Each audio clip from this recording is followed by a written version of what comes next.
Assalamualaikum warahmatullahi wabarakatuh. Alhamdulillah. Nahmaduhu wa nasta'inuhu wa nastaghfiruh. Wa na'udzu billahi min syururi anfusina wa min sayyiati a'malina. Man yahdihillahu fala mudilla lahu wa man yudlilhu fala hadiya lahu. Ashhadu an la ilaha illallah wahdahu la syarika lah wa ashhadu anna Muhammadan abduhu wa rasuluh, amma ba'd. Hadirin dan hadirat yang dirahmati Allah,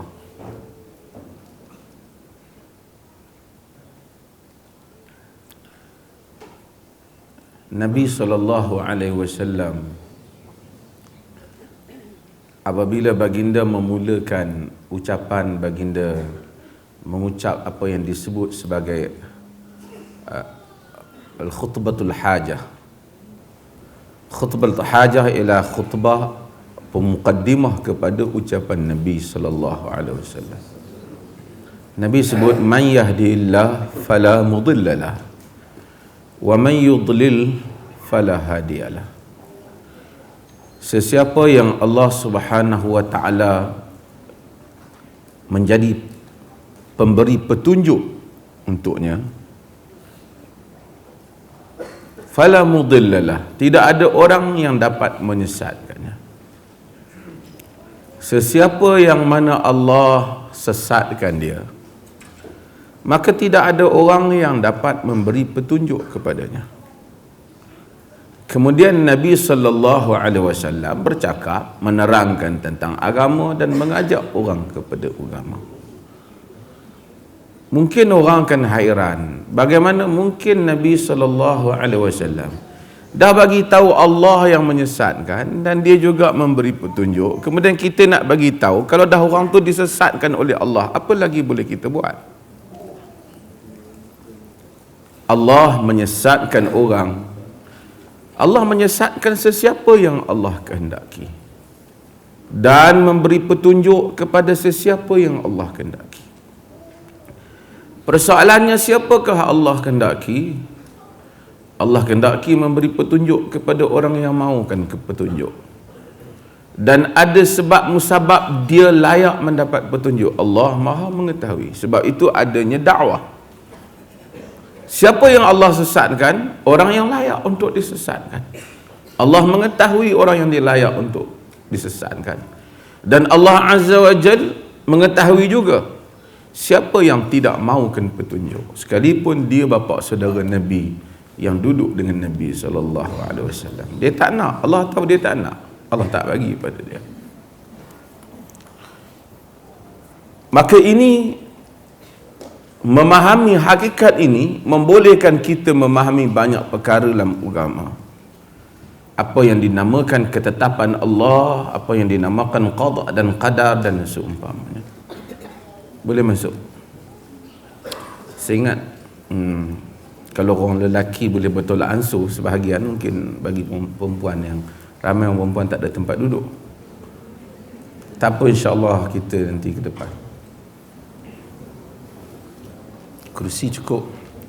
Penambahan dan pengurangan kerusi adalah ketetapan Allah.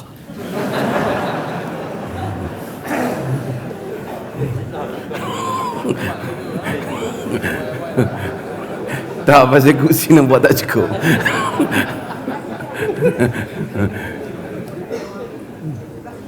Okey, bab berikutnya ialah bab istihbab tibil kalam wa talaqatul wajh 'inda al-liqa. Bab istihbab, disukai, mendapat pahala tibil kalam, perkataan yang baik. Perkataan yang baik ni banyak benda. Moga sihat.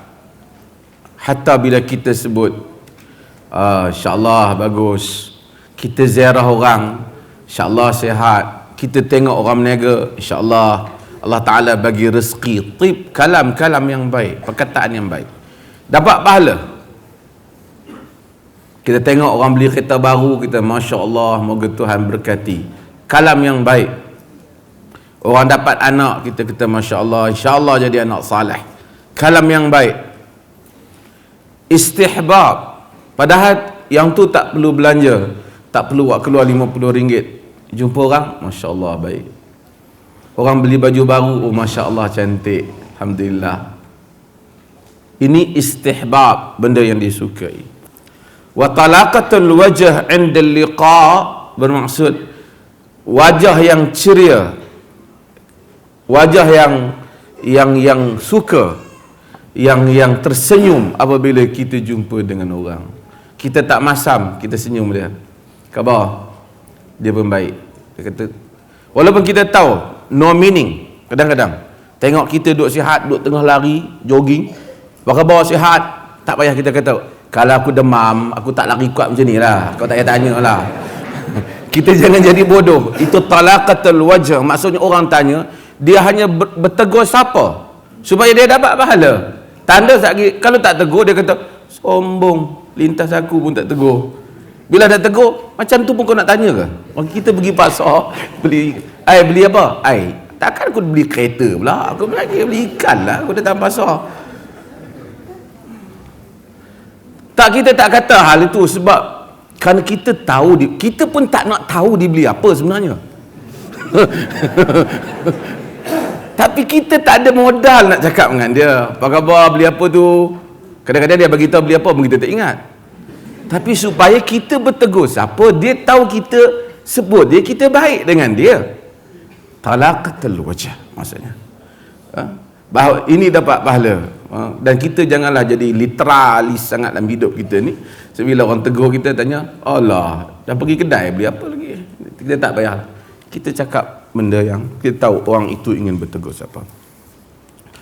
Allah Subhanahu wa ta'ala menyebut, wakhfid janahaka lil mu'minin, dan rendahkanlah janah, asalnya sayap. Janahain, dua sayap. Maka rendahkanlah sayapmu untuk orang mukminin. Allah Ta'ala suruh untuk ibu bapa juga rendahkan sayap, maksud tawadhu. Allah Ta'ala sebut tentang orang yang akan menang bila berlaku golongan yang keluar daripada agama. Ya ayyuhalladzina amanu man yartadda minkum an dinihi fasawfa ya'tillahu biqaumin yuhibbuhum wa yuhibbuna azillatin 'alal mu'minina a'izzatin 'alal kafirin yujahiduna fi sabilillah wa la yakhafuna lawmata la'im. Dalam surah Al-Maidah Allah kata, ya ayyuhalladzina amanu, wahai orang-orang yang beriman, man yartadda minkum an dinihi, sesiapa di kalangan kamu murtad daripada agamanya, yakni paling keluar daripada agama, fasawfa ya'tillahu biqaumin, Allah Ta'ala akan bawa satu kaum. Ini tabiat agama. Ada orang keluar agama, akan ada orang bangkit untuk mempertahankan agama. Ada orang berpaling pada agama, akan ada orang yang bangkit menegakkan agama. Ada orang berpaling pada sunnah Nabi, akan ada orang yang bangkit menegakkan sunnah Nabi sallallahu alaihi wasallam. Tuhan Allah Ta'ala jadikan alam ini balance. So tak akan ada satu zaman tak ada pendakwah. Walaupun kadang-kadang seorang dua gharib, ghuraba, mereka itu asing, mereka mungkin ditindas dia apa, tapi suara kebenaran kita akan dengar muncul di sana sini. Bagi orang yang mencarinya, dia akan berjumpa insya-Allah. Allah menyatakan fasawfa ya'tillahu biqaumin yuhibbuhum wa yuhibbuna. Allah akan datangkan satu kaum yang Allah sayangkan mereka, mereka sayangkan Allah. Azillatin 'alal mu'minina a'izzatin 'alal kafirin. Mereka rendah diri kepada orang mukminin, tunjukkan kekuatan dengan orang kafir. Jadi Allah kata syarat golongan yang nak menang,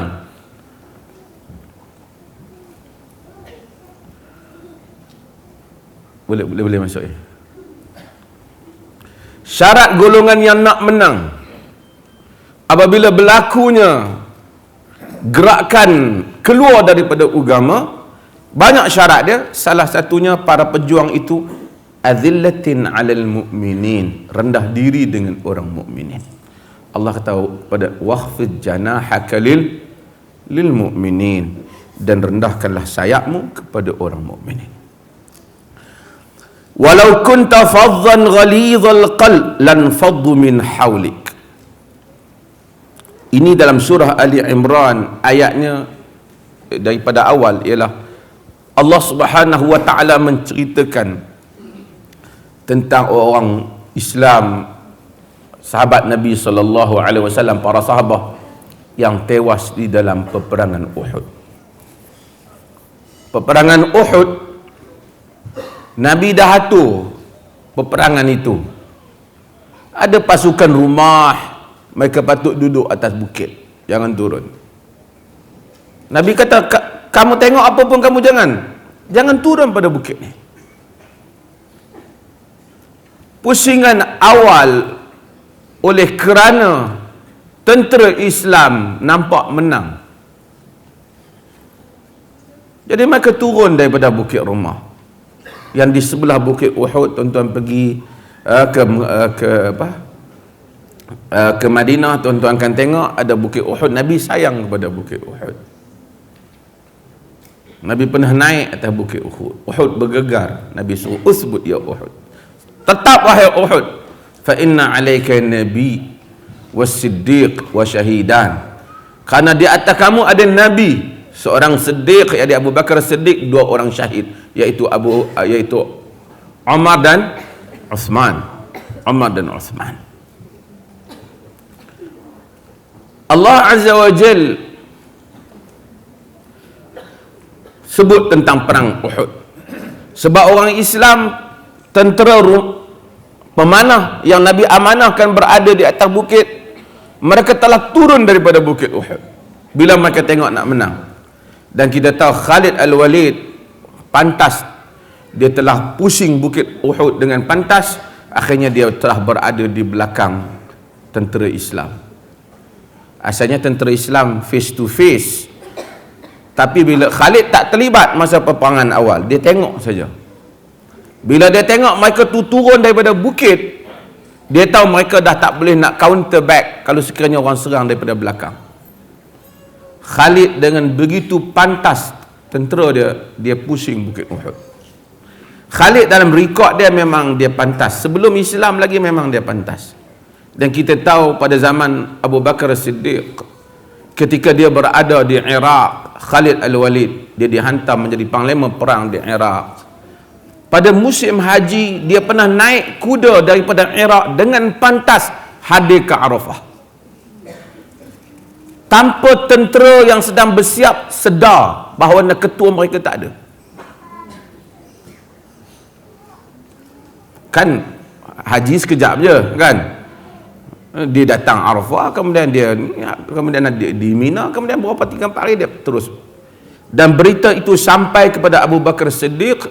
Abu Bakar Siddiq tulis surat memberi amaran kepada dia, jangan ulangi perbuatan ni. Boleh tinggal, tapi nak cerita pantas, tentera pun tak perasan. Kadang-kadang dia hilang 2-3 hari, ramai tentera puluh ribu kan. Ingat bos kita mungkin duduk sana ke apa, rupanya dia pergi haji. Artinya pantas dia naik kuda, sehingga kan pada zaman dia menjadi panglima perang, walaupun Sayyidina Umar bin Khattab pecat dia. Oleh kerana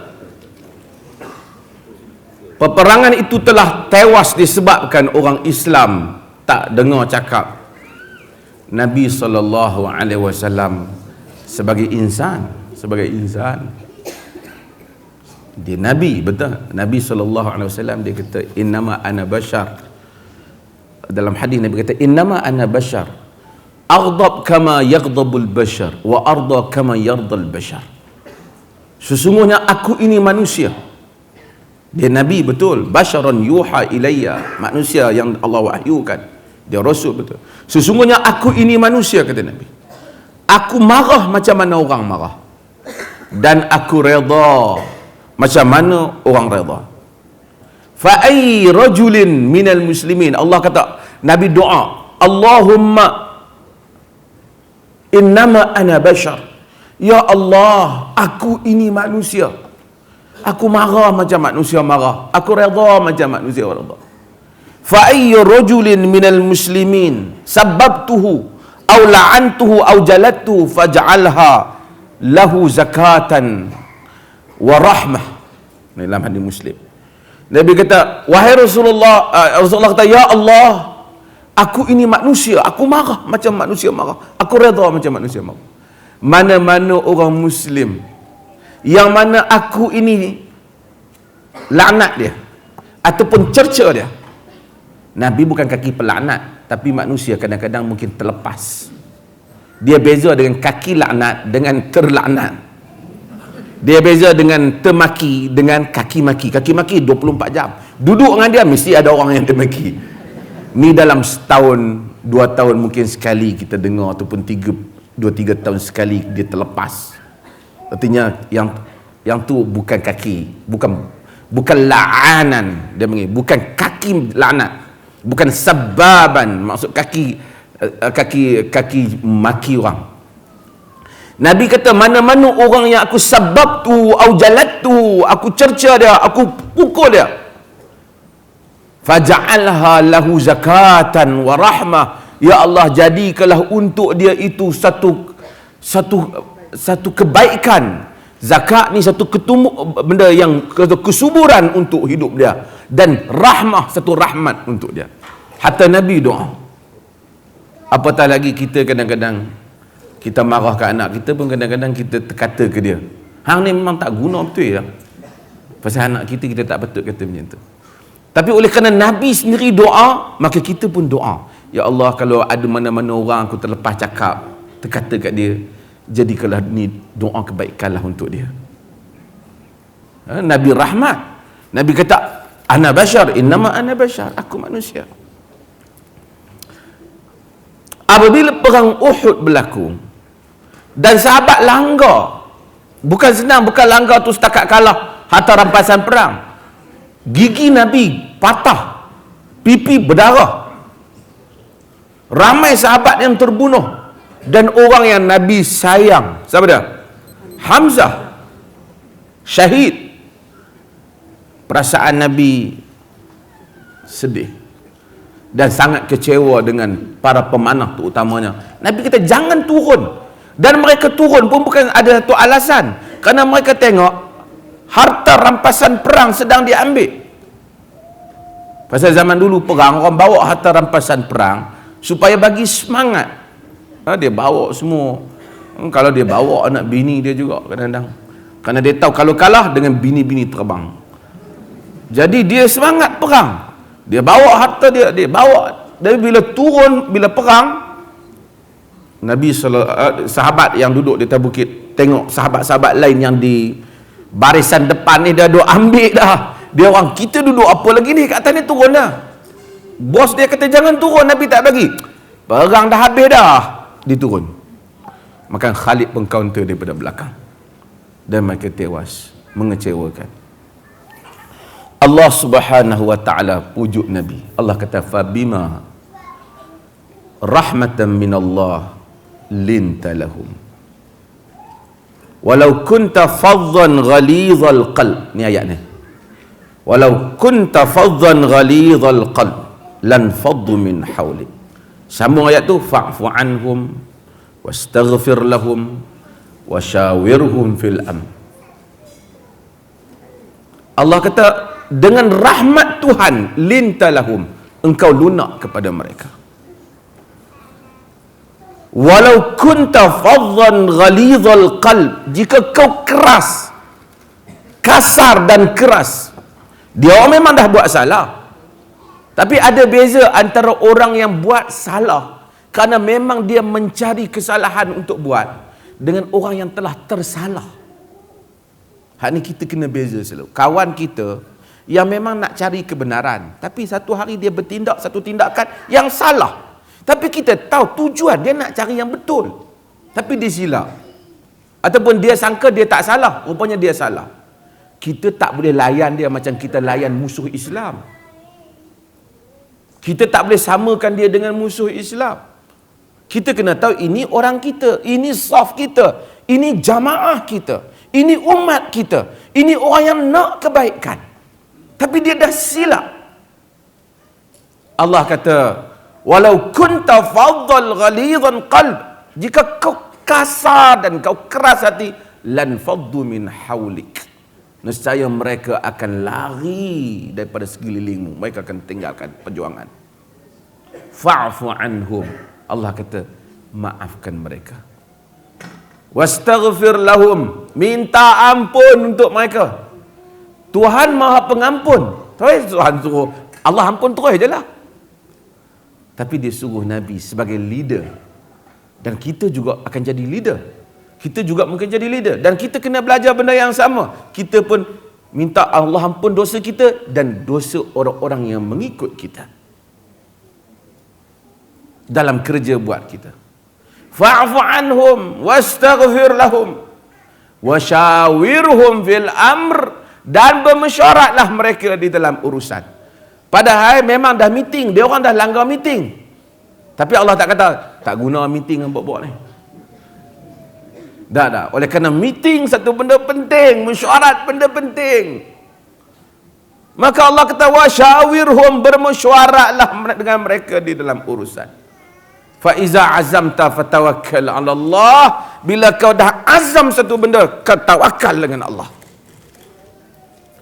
So walaupun pengikut kita mungkin silap, tapi meeting kita kena teruskan. Tak boleh, aku dah tak panggil dia orang semua mesyuarat, sekarang ni aku buat pemerintahan kuku besi, seorang saja berkuasa. Dan ini sebenarnya tak baik. Dan ada setengah orang dia berfikir, dalam Islamnya the best ialah pemerintahan beraja. Ada orang fikir. Dan demokrasi tidak Islami. Beraja yang satu orang kuasa, dia boleh ambil apa saja, macam sebahagian raja-raja Arab, banyak mana minyak dia nak ambil, dia ambil. Itu the best. Demokrasi ini ala barat. Nabi sendiri tak jadi raja, Omar pun tak jadi raja. Macam mana you kata raja sistem Islam? Quran kata wasyawirhum fil amr, bermesyuaratlah mereka di dalam urusan. Quran suruh kita bermesyuarat. Dan ada, bila orang sertai Nabi SAW, dia berjuang. Dia beza dengan kita. Kita mungkin berceramah, kita tak berjuang.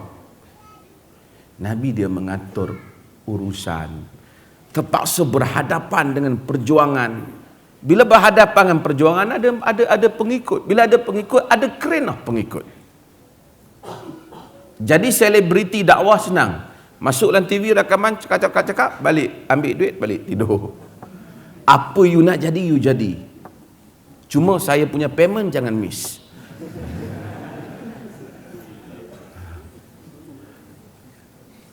Senang. Kemudian dia kata, inilah dakwah Islamiah.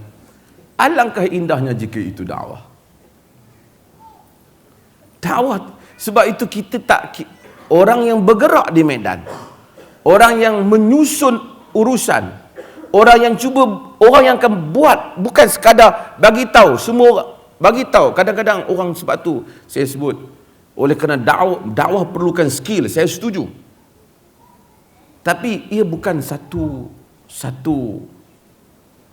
entertainment yang bila orang datang untuk menghiburkan hati, macam satu pertunjukan pentas.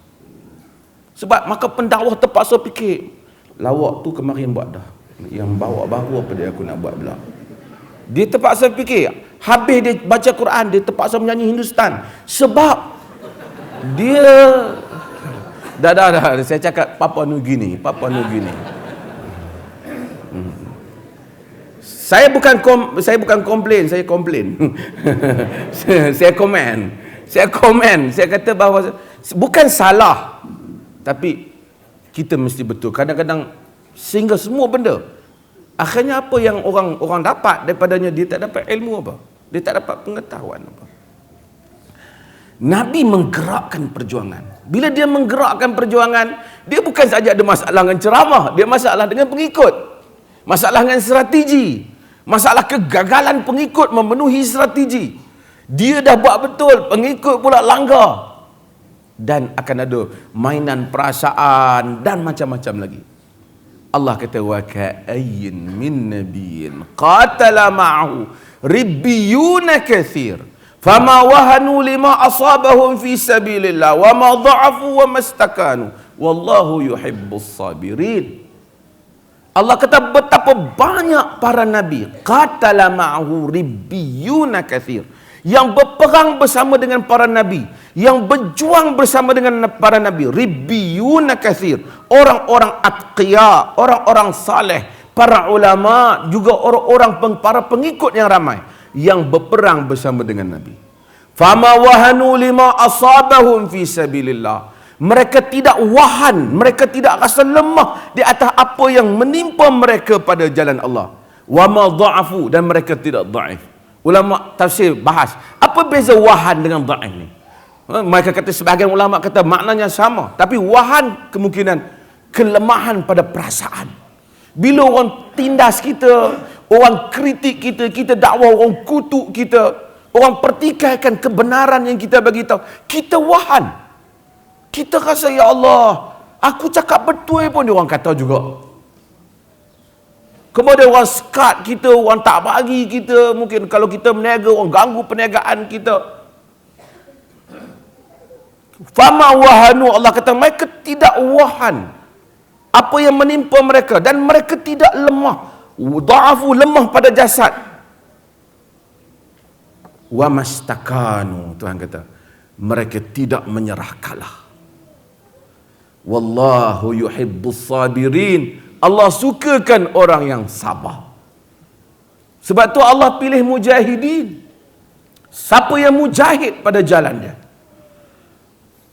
yang akan membawa dakwah ini daripada hari dia memulakan sehingga hari dia menamatkan nafasnya yang terakhir. Wallahu yuhibbu as-sabirin. Allah sukakan orang yang sabar. Allah kata fama kana qauluhum illa an qalu. Apa orang-orang yang berjuang ni kata? Fama kana qauluhum illa an qalu rabbana ighfir lana wa israfana, rabbana ighfir lana dhunubana wa israfana fi amrina wa thabbit aqdamana wansurna 'alal qaumil kafirin. Kita baca doa tapi kita tak tahu. Tu imam baca, kita pun amin, kita tanya tu imam pun tak perasan.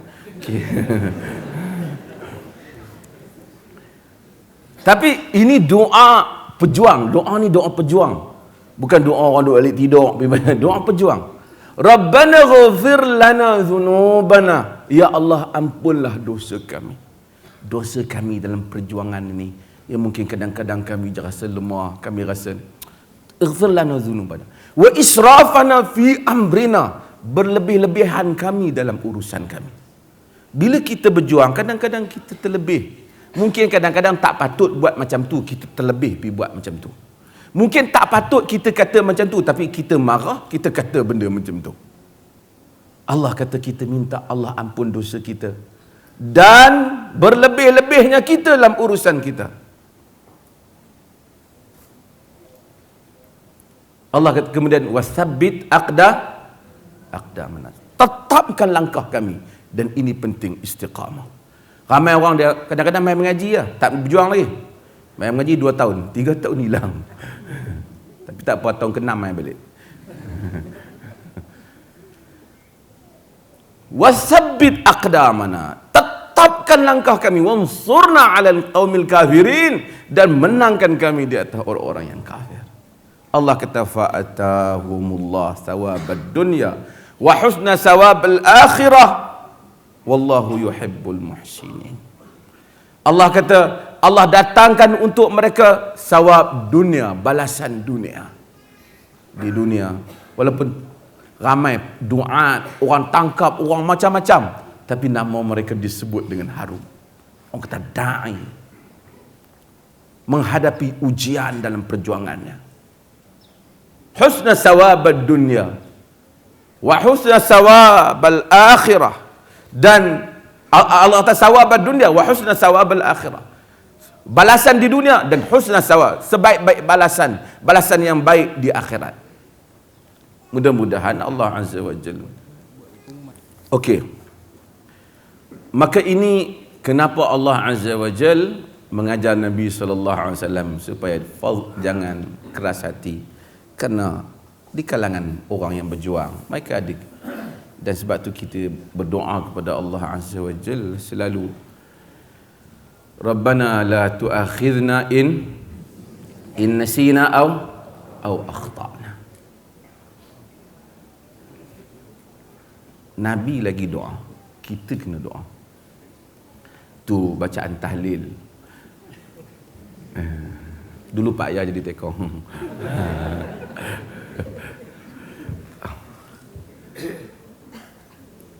Tapi ayat tu besar. Sebab tu kita kena, Rabbana la tu'akhidna in nasina au akhtana. Wahai Tuhan kami, jangan ambil tindakan pada kami jika kami lupa. Dia ada dua benda. Kadang-kadang pertama kita lupa, kedua memang kita tak lupa, kita buat salah. Dan kita minta Tuhan jangan ambil tindakan kat kita. Rabbana la tu'akhidna in nasina. Kita lupa. Kita tertidur, kita tak solat, kita lupa. Tapi kadang-kadang kita solat dengan begitu, kita pun sengaja kita cepatkan kerana adalah urusan lain yang patutnya bukanlah besar mana pun. Sampai kita minta supaya Allah ampunkan kita dalam dua keadaan. Pertama, hak kita lupa. Kedua, yang kita buat salah. Subhanallah, Allah Ta'ala indahnya agama. Dia datang, Quran tu datang daripada Allah. Dia suruh kita buat sungguh-sungguh, tapi dalam masa yang sama dia bagi ruang rahmat supaya aku tahu aku tahu kamu makhluk aku lemah. Apabila kamu salah, Allah bagi supaya kamu minta ampun kat aku. Kamu minta ampun kat aku. Sebab itu kita baca, Innallaha wa malaikatahu yusalluna 'alan nabi ya ayyuhalladzina amanu sallu 'alaihi wasallam. Sesungguhnya Allah dan malaikatnya berselawat kepada Nabi. Buat benda Allah nak berselawat pada Nabi, selawat tu pada Allah balik. Ya Allah, Allahumma salli ala Muhammad. Ya Allah, selawatkan. Pasal apa Allah selawat untuk Nabi? Bukan ada pihak kuasa lain. Tetapi Allah nak menunjukkan contoh teladan kepada manusia.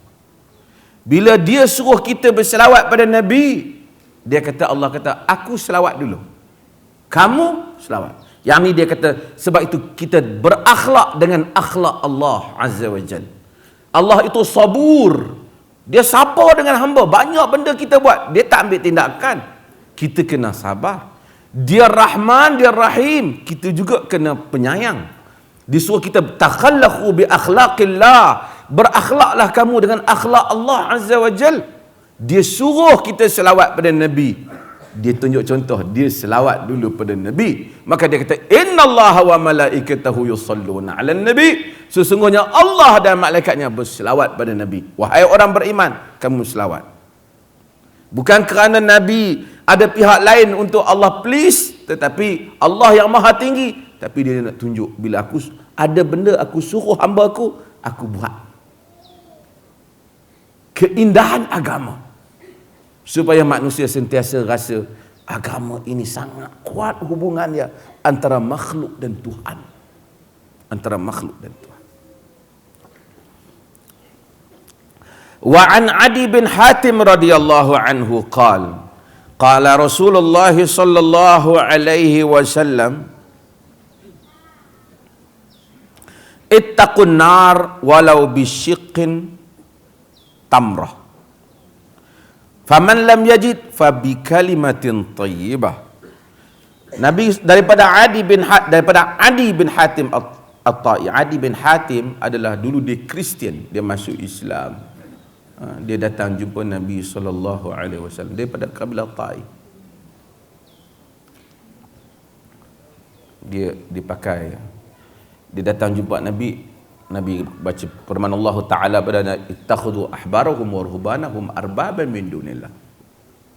Mereka mengambil pendeta-pendeta, padri-padri sebagai Tuhan selain daripada Allah. Adi bin Hatim kata, ma'abadu. Ya Rasulullah, wahai Rasulullah, Kristian sebenarnya tak sembah padri. Mereka sembah Allah. Nabi kata, bahkan innahum yastahillu ma harramallah fayastahillunahu, innahu ahallu ma harramallah fayastahillunahu wa ahallu ma haramallah wa haramu ma ahallallah fayastahillunahu fayahrimunahu. Mula-mula Nabi kata mereka itu menghalalkan, ahallu ma haramallah fayastahillunahu, mereka telah menghalalkan apa yang Allah haramkan, orang Kristian ikut menghalalkannya. Mereka telah mengharamkan apa yang Allah halalkan, orang Kristian ikut menghalalkan. Dia tak ikut nas Allah, dia ikut nas padri. Allah kata, Nabi kata, fadzalika ibadatuhum iyahum, itu adalah ibadah kepada padri. Maksud sembah padri. Ini dah disebut dalam riwayat Al-Imam Tirmizi. Maksudnya, jika Tuhan kata satu hukum, ulama kata satu hukum, clear hukum Tuhan, kita pakai ulama. Kita tak kira lah, ulama dah kata, kita ikut. Walaupun kita tahu nas Quran jelas maksudnya lain.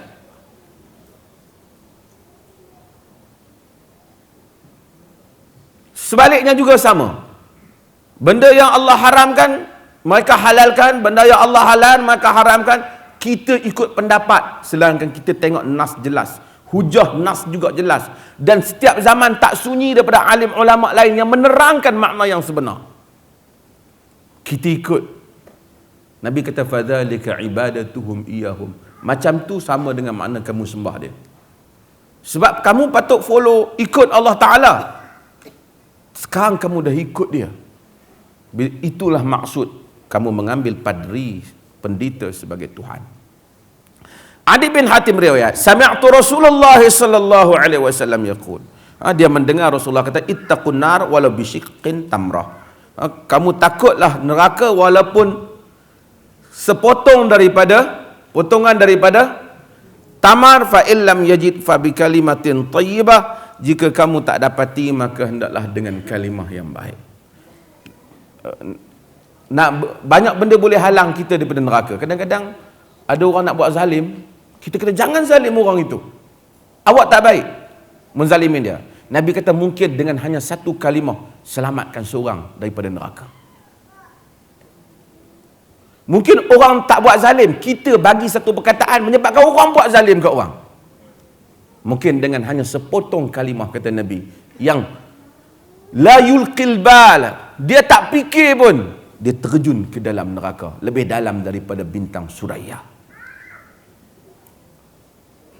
Sufyan bin Uyainah kata kalimah itu ialah kalimah terhadap orang yang zalim. Kalau kita halang yang zalim dengan satu kalimah, maka kita selamat daripada neraka. Dengan satu kalimah juga mungkin kita telah masuk neraka, kerana kita membolehkan orang menzalimi orang lain. Kita membolehkan. Hadis ini keseluruhannya Nabi SAW sebut. Nabi kata, ma minkum min ahadin illa sayukallimuhu rabbuhu laisa bainahu wa bainahu tarjaman. Nabi kata tak ada seorang di kalangan kamu melainkan dia akan bercakap dengan Tuhannya dan tidak ada penterjemah.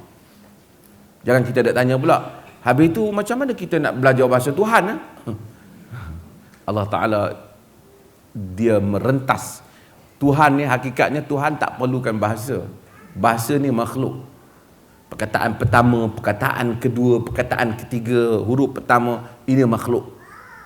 Tuhan beyond time. Dia rentas masa. Dia tak ada. Dia menciptakan masa. So, Allah Ta'ala akan cakap kita di akhirat kelak dan tidak ada penterjemah, kata Allah. Kata Nabi. Fayanzuru aymana minhu fala yara illa ma qaddam wa yanzuru ash'ama minhu fala yara illa ma qaddam. Fayanzuru baina yadayhi fala yara illa an-nar tilqa al-wajhi. Bila kita di akhirat kelak, kita tengok belah kanan kita, amalan kita yang telah kita buat. Tengok belah kiri, amalan kita. Nabi kita tengok kat depan, neraka.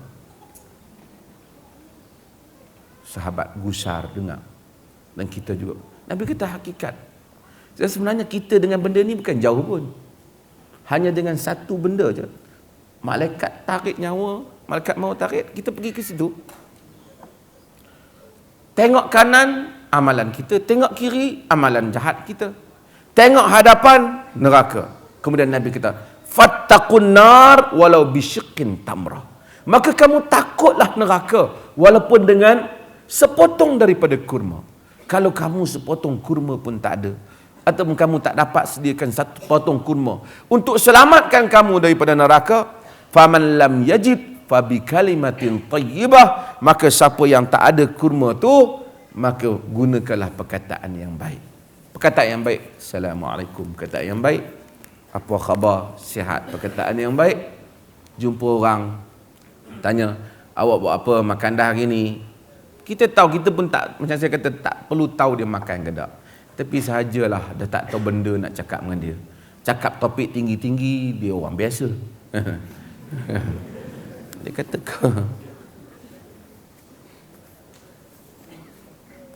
ruang untuk masuk syurga ni macam-macam. Saya pernah cerita tuan-tuan banyak kali satu buku, bukanlah bagus sangat pun, Desperately Seeking Paradise, ditulis Zainuddin Sardar. Desperately Seeking Paradise. Dia cerita tentang dia follow, saya sebut dah dulu kan, dia follow Jama'atut Tabligh. Tak apalah, saya bukan bagi komen tentang Jama'atut Tabligh, saya cerita-cerita yang dia cerita saja. So dia kata dia pergi Jama'atut Tabligh, jumpa ramai orang tu debat dengan dia, berdebat dengan mereka. So bila pergi jumpa kumpulan yang pro Jamaat Islami, pasal dia orang ni Pakistan, dia duduk di London. So bila pro Jamaat Islami, Maududi dan seumpamanya, bila jumpa dia akan cakap, dia hujah secara orang politik lah. Kamu orang ni Jamaat Tabligh daripada sana jauh berapa ribu kilometer kamu datang untuk ke London ni, kamu tinggalkan orang di India, di Pakistan yang lebih patut kamu berdakwah, kamu datang ke sini untuk apa? Kenapa kamu bazirkan duit ni? Ramai-ramai datang ke London ni, pergilah dakwah kat sana. Macam-macam hujah. Biasa kawan ni jawab, dia pun dengar. Yang ni jawab balik, yang ni. Tapi dia kata yang menarik apabila dia orang pergi dakwah kepada satu orang di jalanan. Dia kerja cleaner kat jalan. Bila dia kata cleaner kat jalan, cleaner tu dia cakap, marilah kita cari syurga. Kamu ni duk kerja tak hari ini untuk dunia, mana untuk syurga kamu? Dia kata, adakah semestinya syurga saya kena ikut awak? Tak, dia kata ini keluar dakwah fisabilillah dan sebagainya. Dia kata ada pelacur bagi minum anjing masuk syurga. Dia ni mamat kau jalan. Hujah tak banyak, hafal hadis pun gelong semua. Kan? Lepas pada dia kata, kalau kita buat ikhlas, boleh dapat pahala.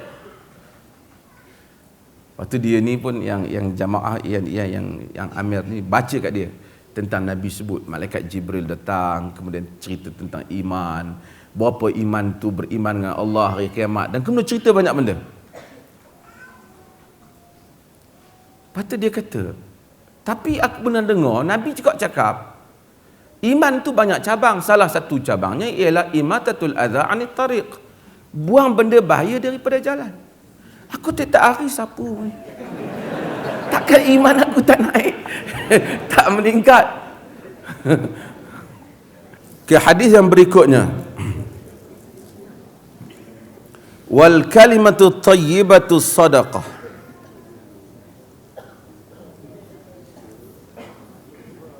Hadis daripada Abu Hurairah, daripada Nabi sallallahu alaihi wasallam. Tuan-tuan, sebahagian tuan-tuan tak ada kitab kan? Kalau ada kitab bagus ya, dia senang. Sebagian, macam saya kata, sebagian nak marah pun tak boleh, memang hafal dah hadiah ni pun. Okey lah, bukan syarat pun.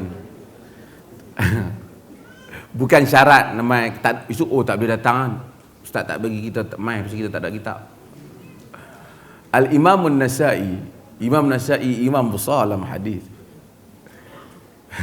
Dia semalam saya cerita tentang jarah ta'dil, ilmu jarah ta'dil. Dia telah komen satu orang yang siqah dalam hadis, dia kata tak boleh pakai, iaitu Ahmad bin Saleh. Ahmad bin Saleh dianggap siqah dalam ilmu hadis. Tapi Ahmad bin Saleh ni guru hadis. Dia kelas hadis dia, kalau sekiranya orang nak masuk dia tak bagi, melainkan kontu kena ada 2 orang saksi kata dia ni boleh pakai. Sebab dia tak mau ada orang riwayat daripada 2 orang yang tak dipercayai, nanti takut itu sebab dia. Jadi Al-Imam An-Nasa'i dia mai-mai dia masuk kelas tu. Ahmad bin Saleh tak kenal dia, halau dia keluar. Jadi bila Imam Nasa'i dah jadi jago dalam bidang hadis, bila sebut nama Ahmad bin Saleh dia tak boleh pakai dia ni. Jadi ulama hadis kata, yang ni kita tak usah kira lah, Nasa'i memang marah kat dia pasal ada kes, dia kata. So kalam Nasa'i yang ni tak usah pakai pasal dia, kerana kita kadang ulama hadis mereka marah sebahagian di kalangan mereka sebab kes tertentu yang sebenarnya tidak begitu kuat untuk dijadikan hujah.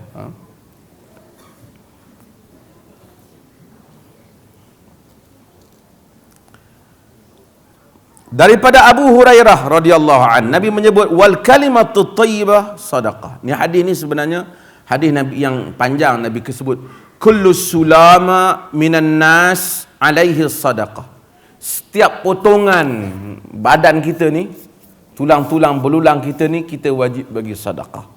Wa kullu yaumin tatlu'u fihi syams, dan bagi setiap hari yang mana terbit matahari kita kena bagi sedekah. Nabi kata kita kena bagi sedekah.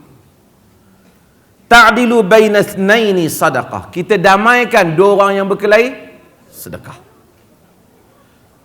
Wa tu'inu ar-rajul fi dabbatihi wa tahmiluhu 'alaiha aw tarfa'u lahu 'alaiha mata'ahu sadaqah. Kita tolong satu orang lelaki nak naik kenderaan dia. Dulu orang naik kuda kan, dia nak naik, jadi kita tolonglah bagi dia naik, kan? Ataupun kita tolong dia nak angkat barang atas kenderaan dia, kita letak atas kenderaan dia. Nabi kata tu pun sedekah, tu pun dikira sedekah. Saya selalu buat konsep yang sama kan. Orang Melayu buka kedai ni tak, kampung-kampung nadang. Dia kadang-kadang kita pergi kedai dia, barang kita tak, Melayu I mean ni orang Muslim lah kan. Saya bukan ahli perkasa. Saya masuk Muslim. Orang Muslim bila dia buka kedai, kadang-kadang kedai dia barang tak apa ada. Kita kata kita minta nak beli ni, dia kata tak ada. Dia kata tak ada ke Jod? Saya tak je abang, kata dia tak untung sangat, untung pun sikit, dia tak boleh buat niaga. Tak apalah kan. Tapi kadang-kadang ada rupa benda, saya kata, saya sebut masa perhimpunan ahli perniagaan, saya kata pertama, kalau kita sediakan barang tu, kita mudahkan orang lain. Dia tak payah pergi banyak tempat. Naik kereta nak pergi sini, lepas tu nak pergi sana. Pasal dia nak, orang nak tolong kita pasal kita Muslim, tapi barang tu tak ada kedai kita. Jadi orang bila nak pergi, kalau pergi kedai tu kena pergi 2 kedai pula. Orang tak datang. Orang tak datang kedai kita. Kemudian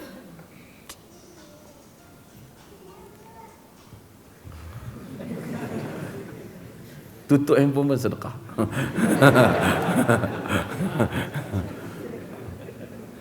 Kemudian dan bila orang tak, kemudian kita kena ingat, kalau kita sediakan barang tu, saya kata kita tolong orang, kita jadi sedekah. Walaupun mungkin untung 5 sen, anggap sedekah lah.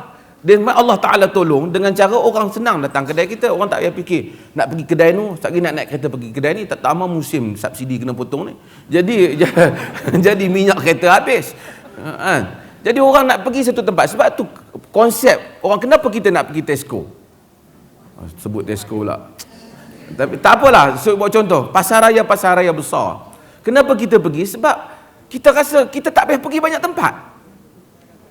Dia buat semua. Kadang-kadang mungkin sebahagian tu tak untung banyak mana. Tapi konsep sedekah ni bagi peniaga juga penting. Bila dia meniaga, dia jangan fikir semua benda dia nak untung margin besar je. Anggaplah sebahagian tu sedekah dia untuk pembeli dia.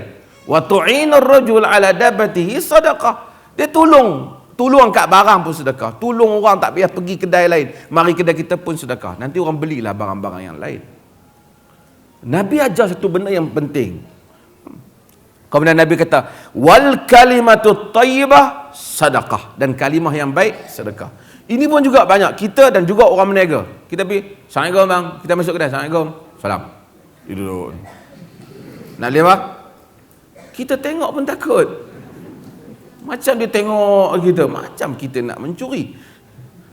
Jadi kadang-kadang kita kadang suka pergi kedai pasal tokik senyum manis. Apa khabar bang? Sihat? Kita suka kerana satu perkataan tu pun.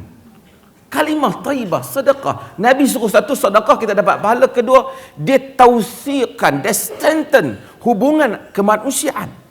Dia kuatkan hubungan kemanusiaan. Sebab tu sebahagian kedai, bukanlah betul, bukan kita suruh buat. Dia buka kedai, dia cari anak dara cantik ni. Anak dara tu tak tahu apa pun kadang-kadang. Mai tolong angkat barang apa, orang tengok muka senyum apa. Adalah budak-budak lelaki muda-muda macam ni semua suka pergi. Bukan dia orang lah, saya kata contoh lah. Maksudnya sebab orang suka tengok muka yang kita juga disuruh dalam agama talqul wajh. Kita juga disuruh handsome.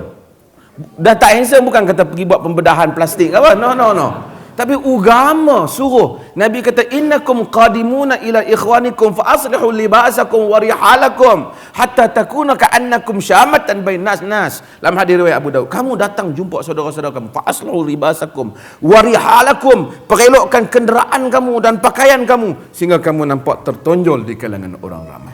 Kita kena nasihat suami kita. Isteri tak apalah, kadang-kadang isteri kena masalah. Di rumah Allah serabut tengok.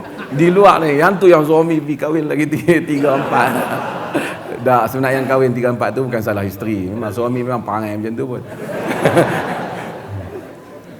Tak ada salah isteri. Kadang-kadang isteri dah bagus tapi suami memang macam tu. Tapi saya nak ceritanya ialah, maksudnya ya, isteri memang dia kena perelok diri dia untuk suami. Tapi lelaki bila nak keluar, suami kita nak keluar, kita jangan biar dia selekeh. Dia bawa dua mesej. Pertama, bini dia tak kerti gosok baju ke ni? Pandangan kedua, agama tak suruh orang pergi selekeh ni. Pelajar universiti, jangan selekeh. Bukan beli baju baru, tapi jangan selekeh. Pakai butang sampai habis. Baju gambar dulu sampai habis. Kena bukan buka. Kuning, merah, hak tak ada mata. Butang RM3 butang. Bagi ada tertonjol. Agama bukan suruh kita buat macam tu. Orang datang kepada Nabi, rambut kusut masa Nabi kata syaitan.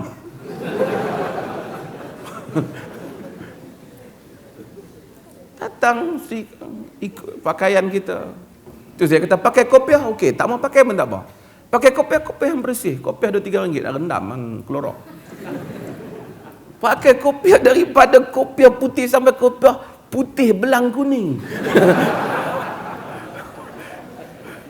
Kita pun tengok muka dia, tengok gelang dia ni berapa lama. Tapi betapa di gua mana Syekh dia.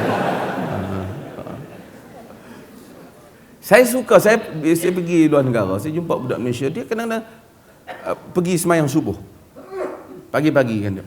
Kalau kita di negeri sejuk macam di UK dan di Germany dan banyak lagi, negeri sejuk kan, kita masuk ke dapur, kita pakai baju tu, memang bau baju tu, lekat, segala belacan, segala apa lekat. Baju tu bau. Kita masuk masjid, orang bau. Kita duduk dalam saf ni, kita bau tu kita tahu orang Malaysia mai. Betul, seriously. Benda seperti cerita betul. Saya dah 2 pagi tu saya tak tahan semain subuh, saya pegang budak Malaysia tu, saya berkata, Syekh, ente tak boleh pakai baju ni main masjid. Bau. Kita tahu bau tu bau masakan, bukan bau badan dia, bau masakan. Dan agama sebab tu Nabi tak benarkan attend perhimpunan kalau kita bau makan bawang dan kerana dia nak jaga benda ni. Kalimah thayyibah. Nabi kata kalimah thayyibah, perkataan yang baik, wajah yang baik. Sebab tu bila Nabi hantar perwakilan, nak hantar apa? Utusan, dia pergi bawa surat kepada maharaja-maharaja, Nabi pilih yang handsome. Dihyah ibn Khalifah Al-Kalbi, sahabat Nabi yang handsome. Jibril datang pun beberapa kali menyerupai wajah dia. Dihyah handsome orang dia. Jadi bila orang tengok mana perwakilan yang mai, handsome, dia bawa dengan kemas kan datang. Kita Masya Allah. Tapi bila mai pun sakit, sengit. Minta maaf lah lambat sikit ni, saya memang letih kencing manis. Jadi kita, kalau perwakilan nak meminang, saya kata nak minang pilih orang yang segak juga nak minang. Nampak bergaya, dia pergi nak meminang, nampaklah gaya. Ni pi bawah sengit jalan. Saya pak menakan ya. Nak meminang pak menakan, kita tengok letih ni. Bukan salah, tapi agama ajar menonjol. Bila kita ada suami kita nak keluar rumah, nak pergi kuliah, nak pergi apa, kata abang pakai elok-elok sikit. Kalau kita sensing baju, sensing bagi sama. Agama tak suruh pakai barang baru. Bukan semua orang ada duit nak beli barang baru. Tapi yang lama tu, sebab tu ada makna taharah, bersih. Ada makna taharah, suruh bersih. Kadang-kadang manusia bersih. Nabi kata, wa kullu khutwatin tamshi ila al-masjid sadaqah. Semua langkah yang berjalan kepada masjid sedekah. Dalam riwayat yang lain yang akhir ialah la tahqiranna minal ma'rufi syai'an walau an talqa akhaka biwajhi talq. Jangan kamu perkecilkan kebaikan walaupun sedikit, sekalipun kamu berjumpa dengan saudaramu dalam keadaan dengan wajah yang talq. Tak ada apa nak bagi kat hang hari ni. Mai rumah dia, aku tak bawa apa, bawa apa? Aku bawa senyum saya. Ini pun sedekah jugalah. Kata dah tak bawa apa, bawa senyum. Dah lah apa tak bawa, mai buat muka masam pula rumah kita. Lagi leceh lah. Pak abang, Allah kata aku tengok muka hang, masalah hilang. Kan ada orang kita tengok muka dia senyum. Kan? Mudah-mudahan Allah Ta'ala jadikan kita boleh bersedekah dengan senyuman bi wajhi talq insya-Allah. Kita jawab soalan insya-Allah. Soalan canggih. Ana bercita-cita hendak jadi seorang ustaz. Apakah kelaikan dia perlukan dan siapa yang dapat memberi pengiktirafan sebagai ustaz? Sekarang enta boleh jadi ustaz. Enta ambil saja gelaran tu. Ustaz. Bukan ada universiti yang keluarkan kataan ustaz. Kita pergi ke Mesir, driver bas. Ya ustaz, ustaz, dia ustaz.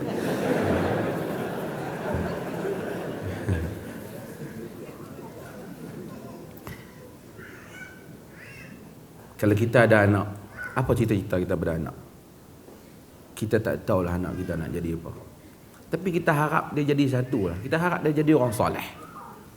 Jadi orang soleh. Selepas jadi orang soleh tu, kau nak jadi apa? Kalau Allah Ta'ala takdir kau tak apa pandai sangat belajar, boleh setakat pasang paip pun tak apalah. Tapi yang lelaki soleh, ambil yang halal, tak ambil yang haram. Dan untuk apa orang nak jadi ustaz?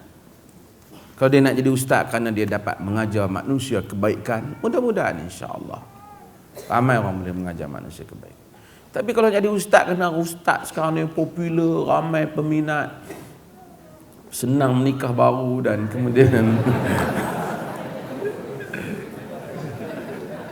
bukan salah, sunnah pun. Dan ustaz duit banyak, menega pun senang, jual kapet muka ustaz, jual minyak angin muka ustaz. Seronding dijampi oleh ustaz. Dan petrol yang dijampi oleh ustaz yang sangat menjimatkan, yang belum dikeluarkan, itu telah disalahgunakan ustaz-ustaz ni. Sebenarnya tak payah cita-cita jadi ustaz. Cita-cita jadi orang soleh. Kalau nak jadi ustaz kerana nak mengajar, nak jadi mualliman nasal khair, untuk mengajar kebaikan pada manusia, mudah-mudahan insya-Allah Allah barik lak. Allah Ta'ala berkati insya-Allah. Macam mana nak jadi ustaz? Jadi dengan ilmu. Agama tak dibina dengan lawak jenaka, dia dibina dengan ilmu. Ilmu. Faqih. Kalau Allah mengkehendaki pada kita kebaikan, man yuridillahu bihi khaira yufaqihu fid din. Jika Allah mengkehendaki kebaikan, Allah faqihkan kita dalam agama. Sekarang fenomena sekarang ialah majlis bacaan Yasin bagi hampir semua perkara yang nak dilakukan, termasuk bagi sekolah yang akan menghadapi peperiksaan. Dan ini di dalam pengetahuan ustaz di sekolah tersebut. Jangka masa panjang akan memberi kesan pada apa soalan ni? Tidak ada satu hadis yang kata bila baca Yasin menyebabkan dapat sekian-sekian. Maksudnya, tetapi ada riwayat daripada Abdullah ibnu Zubair disebut oleh Al-Imam Ibn Kathir di dalam tafsir Ibn Kathir, bahawasanya membaca Yasin boleh menyebabkan Allah menunaikan hajat. Jadi barangkali orang Melayu berpegang pada benda itu. Tak menjadi kesalahan jika satu orang kita ada satu masalah, kemudian kita baca Yasin. Selepas baca Yasin, kita doa ke Allah Ta'ala supaya Allah tunaikan hajat kita. Tak salah berdasarkan riwayat itu. Cumanya adakah majlis baca Yasin ramai-ramai buah ayak di tengah minum untuk periksa? Yang ni tak ada lah. Yang ni tidak dibuat oleh Nabi. Saya sedang solat Isya secara jamak dan qasar. Dalam rakaat pertama, ada orang menepuk bahu saya kerana orang tu menyangka saya sedang solat maghrib. Apa yang perlu saya lakukan? Tak perlu lakukan apa, biar pergi ke dia. Dia ikut kita, tak ada masalah apa. Sebenarnya tak perlu tepuk bahu pun. Kita hanya perlu duduk di sebelah dia.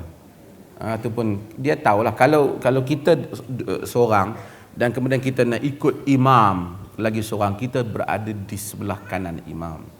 Adakah kita perlu sedikit ke belakang? Di dalam riwayat pandangan mazhab Syafi'i dia kata sedikit ke belakang. Namun kalau kita lihat mazhab Al-Imam Al-Bukhari, dia menganggap benda ni sama, duduk baris yang sama.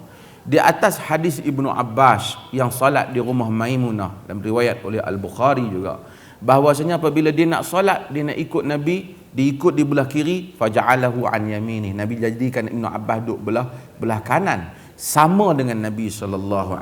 Nabi tak jadikan dia belakang. So ulama-ulama hadis, alal hadis lebih setuju kalau dua orang sahnya sahnya sama. Kalau dia ada tiga orang, imam dan yang dua duduk di belakang. Kalau ada perempuan, seorang yang duduk di belakang. Kita boleh ikut dia dengan kita takbir Allahu Akbar di belakang dia, dan kemudian dia mungkin tahu kita. Tiba-tiba mungkin kita tak tahu dia nak sembahyang apa. Tiba-tiba dia mungkin solat Isya, dia dapati kita solat Maghrib. Walaupun berlaku khilaf pandangan di kalangan ulama, tapi oleh kerana dia sangka kita Isya, dia ikut je. Lepas tu dia tambah lagi satu rakaat. Walaupun ada mazhab yang kata tak boleh, hendaklah sama, tapi sebenarnya dia hanya perlu tambah satu. Macam mana nak jadi da'i yang awesome? Tu dia.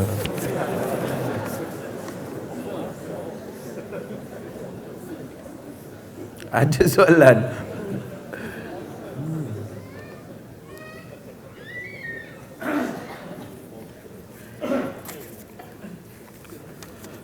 Boleh jadi da'i yang handsome. Boleh ulas isu kebenaran cimping dikebumikan Malaysia. Semua tanya kat tadi.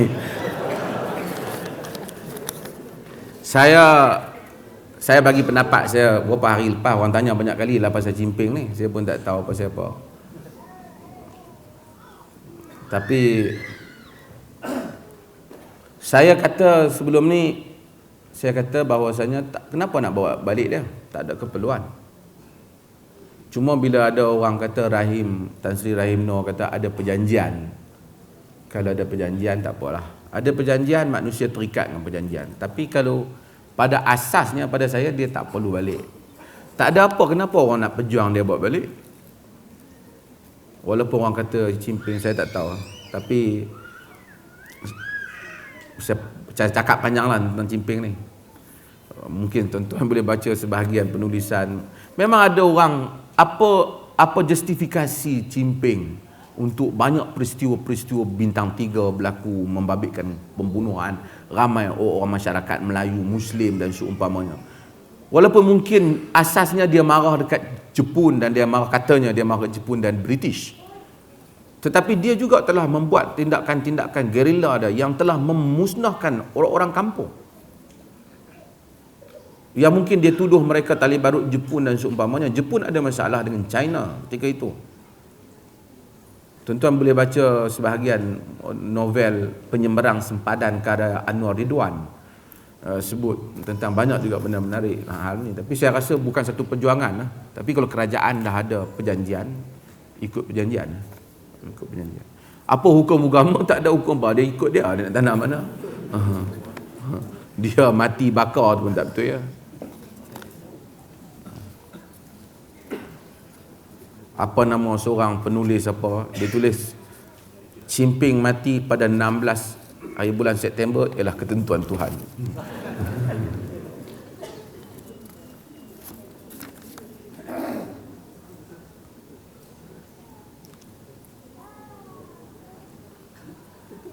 Minta penjelasan tentang buku Dr. Qaradawi Fiqh Jihad, di mana beliau kempen kepada para mufti untuk tidak berpegang kepada satu mazhab. Saya minta Ustaz jelaskan. Qaradawi bukan pada buku Fiqh Jihad saja. Mungkin kita boleh ada benda kita setuju dan tak setuju dengan Qaradawi, tetapi pada semua buku dia memang kempen supaya manusia rentas mazhab. Lihat agama ini daripada banyak sumber. Saya sebut satu contoh yang disebut dalam Fiqh Jihad yang Qaradawi sebut. Antaranya, ulama bincang kenapa orang kafir itu diperangi. Kenapa dia diperangi? Kan? Bila Muslim berlaku perang dengan kafir, kita perang dengan kafir, lancar perang dengan orang kafir. Kenapa kita perang dia? Dia panggil situ illatul hukum. Illah hukum, punca hukum. Macam kenapa arak diharamkan? Sebab dia kenapa? Memabukkan. Bukan kerana dia air anggur. Dia memabukkan. Sebab tu setengah orang dia tak faham. Dia ingat arak diharamkan kerana air anggur, maka diharamkan sekali dengan ribina.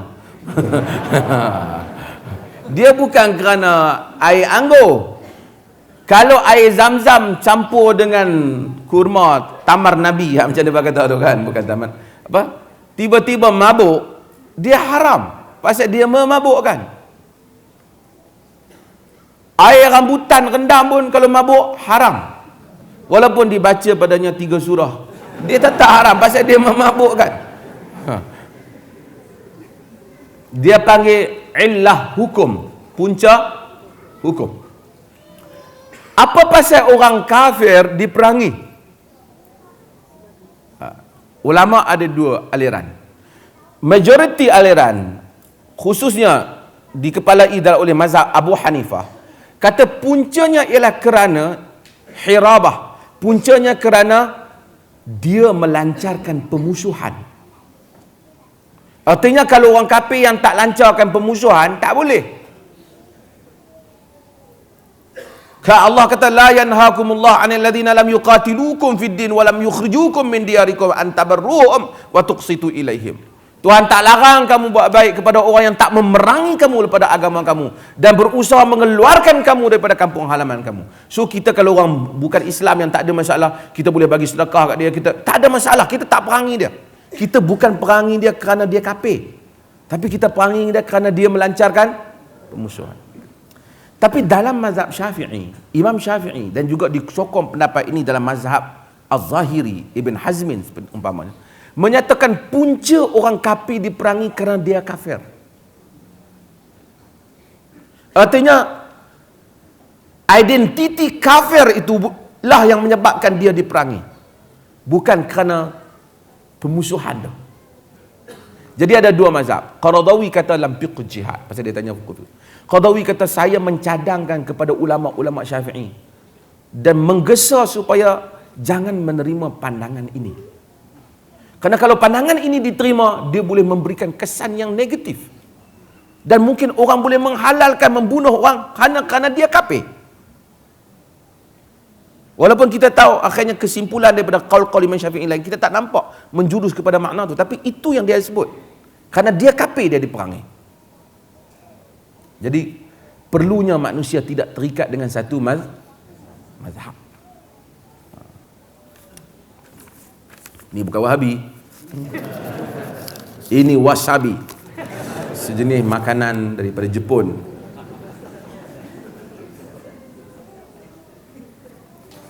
Asyik lain je Wahabi. Lain Wahabi. Sehingga orang tak ada benda. Lain Wahabi. Bagi pendapat lain Wahabi. Duduk tengah malam, dia tidur, kucing terjun daripada bumbung rumah, pam, dia kata Wahabi. Apa pun Wahabi. Dalam Quran ada menyebut tentang menjadikan hawa nafsu sebagai sekutu bagi Allah, dan Allah menghukum mereka yang mengutamakan hawa nafsu daripada mengutamakan perintah Allah sebagai kafirun. Apakah maksud?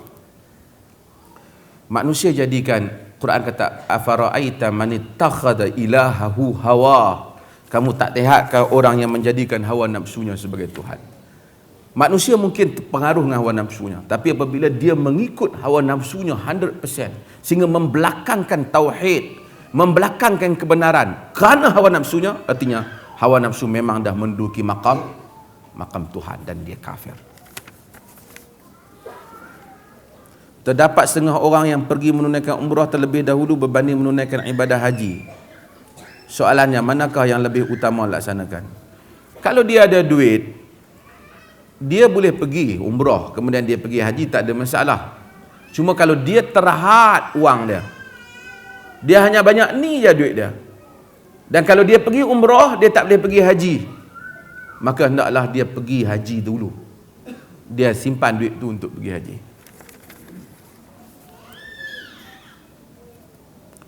Apakah kita boleh menggelar dan istilahkan diri sebagai Salafi?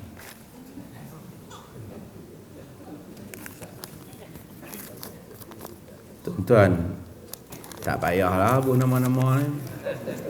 Huwa sammakumul muslimuna min qabl wa fi hadha, Quran kata. Allah Ta'ala menamakan kamu kaum muslimin. Bila kita namakan kita Salafi dan seumpamanya, kita nanti akan takatul, kita akan nanti akan ada berpuak-puak. Tak apalah kita pegang dengan manhaj tu, tak apa. Saya setuju berpegang dengan jalan salafus salih. Tapi tak payah kata aku Salafi, hang Sufi. Ini dia akan menyebabkan tak baik untuk dakwah, tak ada manfaat pun. Tak ada manfaat pun. Dan ada orang memanglah sekarang ni, kalau nak bubuh benda yang tak kontroversi lah. Kan kita orang kampung mana ke, bubuh nama kampung kita kan. Dimashqi ke, apa ni, Korawi ke, Batu Korau, Perlisi ke,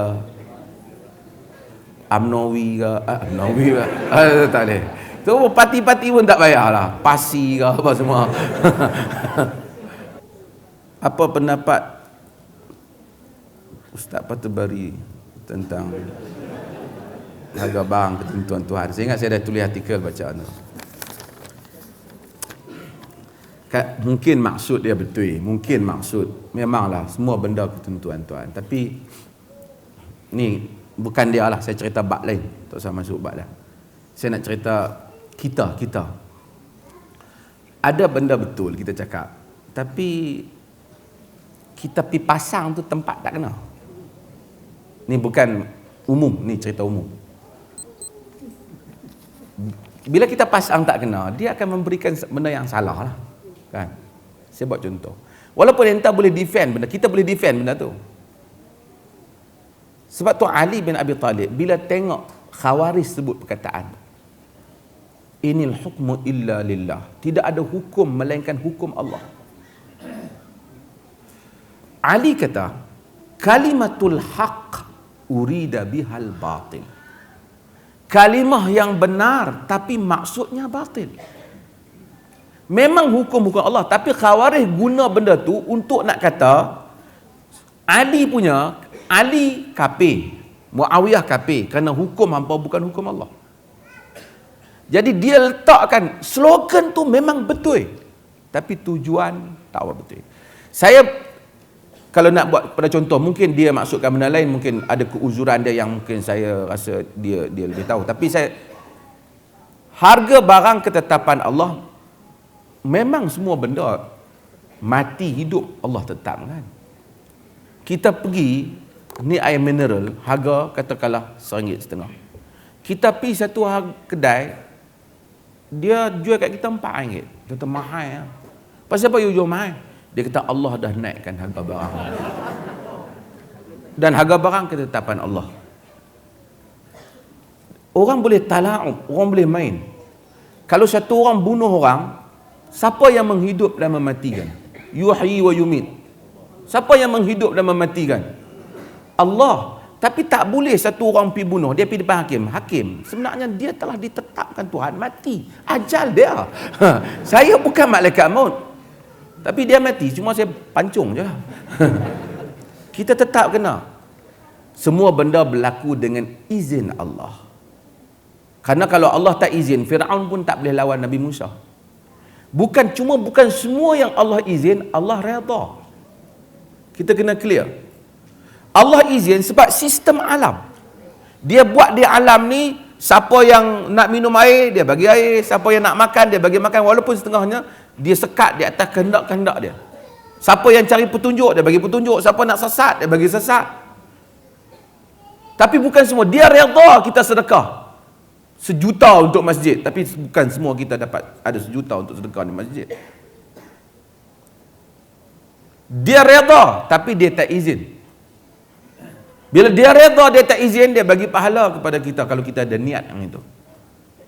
Dia izin, tapi dia tak redha. Berlaku tak? Berlaku. Dia tidak redha orang berzina, tapi zina berlaku, dia izinkan. Kalau dia tak izin, dia tak boleh berzina, bergerak pun tak boleh, bangkit pun tak boleh. Kalau dia tak izin, tak ada benda yang boleh berlaku. Saya beberapa kali buat contoh ni yang mungkin yang dah baru dengar, saya ulang.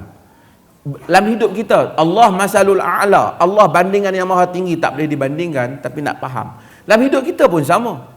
Kalau kita ada anak kita minta satu benda, kita tak bagi, dia duk minta juga. Dia bising, dia kritik kita, dia kata orang lain semua bagi, ayah seorang tak bagi. Kita lain kali capang telinga kita. Kita kata nah, dia nak bawa kereta kita. Kau ni lesen tak ada lagi, yang kau nak bawa. Nak ayah orang okey je, ayah seorang je berkira sangat. Mak dia kata, aku tak tahu, kau pergi minta kat ayah kau. Mak biasa, dia lepas diri. Tak bagus sebagai ibu kan. Dia kata, ayah kau balik nanti, kau jaga. Tak, jangan buat macam tu. Kita wujudkan pemusuhan anak dengan ayah. Jadi anak selalu fikir, ayah lah masalah ni. Kalau dia balik memang masalah.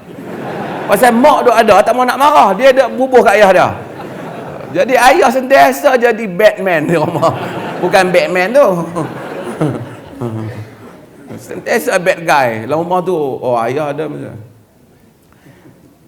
Jadi dia minta juga, ayah dia pun kata ambil kunci lah. Nah pergi. Dia pun turun. Kau nak pergi mana tu? Nak bawa kereta. Mana ke? Ayah bagi. Bila mak dia tanya, ayah dia kata apa? Dah nak sangat? Izin tapi tak redha. Nak faham kan? Ada benda izin tanpa redha. Alam ni Tuhan buat peraturan. Ada manusia follow. Faman sya'al falyu'min wa man sya'al falyakfur. Quran kata. Siapa mau sila beriman, siapa mau sila kafir. Tapi Tuhan tak izinkan. Tuhan tak redha kafir walaupun dia izinkan. Jadi kita jangan jadikan lesen izin tu sebagai menipu orang dengan makna redha. Faham tak? Pemerintah kalau menyebabkan harga barang naik dan dia tak kontrol, tak boleh pemerintah kata, harga rumah naik, jangan duduk dalam rumah. Dia tak ada cakap macam tu. Harga ayam naik, jangan makan ayam. Kemudian kita kata, semua Tuhan tetapkan. Kita akhirnya salah faham. Memang, tapi bukan itu yang Allah Kita cakap macam ni, ada benda kita tak boleh nak elak. Kita pergi hospital, kita sakit juga, kita terimalah, ini ketetapan Allah untuk kita. Tapi kalau kita hisap rokok sehari 2 kotak, lepas tu kita sakit, Tuhan tetapkan sakit demam, tak boleh. Kita berdosa. So kita kena bezakan hal ni. Kadang-kadang saya kata kalimah yang benar, tapi maksud yang batil. Apa maksud benda ni? Adakah maksudnya bahawa pemerintah boleh menaikkan harga barang sesuka hati? Kalau kata, oh untuk rakyat faham akidah, tak ada lagi orang Melayu kata rezeki daripada bapak dia. Semua memang tahu rezeki daripada Allah Ta'ala. So saya tak kisah, mungkin dia ada maksud yang lain, mungkin saya salah faham ataupun rakyat salah faham. Tapi saya rasa kita kena letakkan makna pada tempat yang betul. Makna pada tempat yang betul. Al-Imamun Nawawi rahimahullah, saya pernah cerita banyak kali. Al-Imamun Nawawi rahimahullah, apabila Al-Malikul Zahir pada zaman dia buat keputusan nak ambil cukai rakyat, nak ambil cukai pada rakyat, sebab kerajaan Islam berperang dengan Tatar musuh Islam, mengancam wilayah Islam, minta fatwa kepada para ulama nak ambil duit rakyat untuk pertahan wilayah Islam. Semua kata boleh. Tetapi dia berkata kena pergi tanya Imam Nawawi, Zakaria An-Nawawi, sebab dia kalau dia tak dia sangat berpengaruh. Kalau dia kata no, rakyat kata no. Pergi tanya Nawawi, Imam Nawawi kata tak boleh. Sebab apa? Kata Imam Nawawi, kau dulu miskin kau ada duit ni, kau jadi kaya sejak kau jadi pemerintah. Aku dengar kau ada 200 orang hamba dan semua hamba kau ada tali pinggang emas. Dan wanita-wanita hamba kau juga ada himpunan daripada barang-barang perhiasan emas. Dan Baitul Mal juga banyak duit. Engkau ambil semua harta mereka dahulu yang menjadi milik kau dan harta Baitul Mal sehingga ia tak cukup, engkau bagi tahu aku akan fatwa kata boleh. Itu ulama. Tahu isu semasa. Tahu bagaimana. Bukan kata, oh Masya Allah boleh jihad fisabilillah. Dia tak kata. Dia tengok, pasal apa kau nak ambil kau duit banyak lagi? Boleh. Saya tak kisah. Potong subsidi tak kisah. Mungkin ada kebaikannya. Mungkin. Tetapi ke mana benda tu dipotong? Terus terang cakap, ramai orang tak kena potong. Ada orang sedang buat istana harga 2 bilion dalam negara ni. Duit mana buat istana tu? Siapa yang negeri dia fikir sendiri. Ada orang dengan segala kelengkapannya, mewah dan tak dipotong dan tak boleh dipertikai pun perbelanjaan mereka. Dan akan dianggap sebagai sedition jika dipertikaikan. Ada orang di peruntukan menteri yang tak bagi kita makan ayam, mereka tak dipotong. Kalau kita potong semua orang dan kita potong rakyat, kita kata yes. Memang patut potong. Tapi yang nak potong nasi lemak makcik di kampung, yang tak tahu apa makcik, harga barang memang minyak naik makcik. Di negeri Teluk pun banyak minyak naik di semua. Sebab makcik tu heran. Dia beli goreng pisang, rasa pisang mahal. Pasal apa goreng pisang mahal makcik? Dia kata minyak naik. Makcik buang goreng pisang tu. Dia ingat goreng pisang dengan minyak petrol. Pasal dia beritahu minyak petrol naik. Lepas tu goreng pisang harga naik. Mesti dia kata, oh barangkali hampir goreng pisang dengan minyak petrol. Makcik pun buang goreng pisang. Bila minyak naik, yang lain semua akan naik. Janganlah kita jadi bodoh. Alah 20 sen. Tapi orang lain naik. Kita mungkin ada pendapatan lebih. Tapi kita kena ambil kira orang bawahan. Orang bawahan RM15 sehari pun banyak. RM5 pun banyak. Tapi jangan kerana kita dah duduk satu kedudukan, kita dah very close dengan orang politik, kita senang. So kita pun cakap, alah, apa sangat bersyukur lah. Bukan rakyat tak bersyukur, dia bersyukur tapi dia bertanya. Dulu kita pernah, saya bukan ahli pembangkang. Tapi saya kata dulu kita pernah potong 70 sen. Kita kena ingat dulu. Masa potongan tu dibuat, kita akan kata kita nak buat sistem pengangkutan yang efisien. Masa zaman Pak Lah, dan ke mana pengangkutan tu? Masa tu berapa bilion kita boleh selamatkan. Apa pandangan Ustaz mengenai dakwaan seorang Ustaz pondok bahawa awal membentuk kalimah Allah di kawasan pondoknya beberapa kali, dan terjumpa seekor kucing yang bertertulis kalimah Allah di badannya. Beliau juga mempamerkan foto-foto tersebut. Saya malah cakap, orang jumpa Atha bin Rabah, orang bagi tahu dia, aku jumpa kau lah, aku mimpi kau Rasulullah, puji kau lah mimpi. Atha bagi tahu dia, kau diam, kau jangan bagi tahu siapa. Ulama jaga. Setengah orang kadang-kadang tak ada kekuatan ilmu, tak ada kekuatan apa, tak ada, dia pergi cari benda-benda macam ni lah. Awan turun kat pondok dia, kucing tulis bismillah, ikan yang dia nak makan, masa dia nak makan tu bagi salam tu masuk. Please lah, Islam tak boleh berkembang semua cerita ni. Cerita ni hanya nak kuatkan orang tertentu. Dia nak untuk tunjuk pada orang, saya satu orang yang istimewa.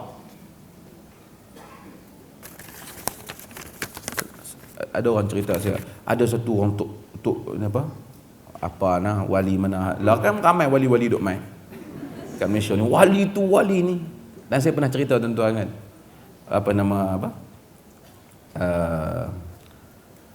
Juha juga mengaku wali kan. Juha watak lawak dalam Arab, dia ada Melayu Pak Pandir, Arab Juha, dia Khaja.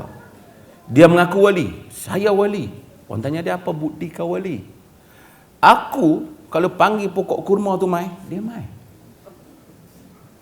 Lepas tu dia pun panggil, pokok kurma mai sini. Satu, pokok kurma mai.